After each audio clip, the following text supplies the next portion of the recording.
Manglampaso na punta sa tuang namong no kay nya taod-taod matulog naman ko padulong.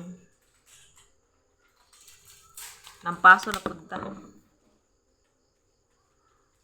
Amay na kay katulgo na kay kong mata. Nya dugay-dugay na ko nga ko ano. Wala na ka panglampaso ba. So mo nang manglampaso na pud ko sa ko ang nawong.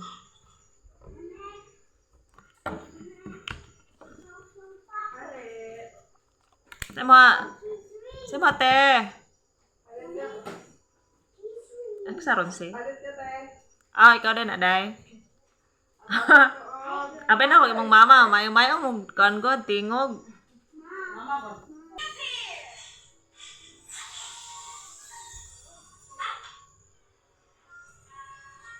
Well, you didn't believe me, but I found it.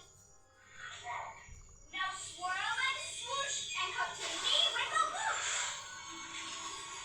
No, no, no, no, no, no. Not all of you. Just the purple one. Oh, no, no, no, no. Oh, no. Huh? Oh, what is happening here? There. Please read a little bit more. Please. Katulgo na kay akong mata ng mga higala pero Just one more time. manirado ko tindahan mga alas 10 na kapin. So who is it that can't Maglangay-langay pa manggug ko. hands off now? That's Basin og napay mapalit ba. won't let go.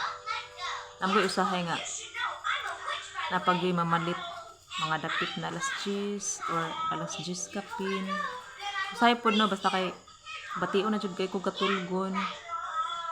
Wala pa alas 10 manirado na ko ana. So matulog na jud ko. So mga inaraw ko sa anong magala mga alas 8, wala pa alas 9. Ay time mga kanang katulgon ko pero usahay mawala ra pod.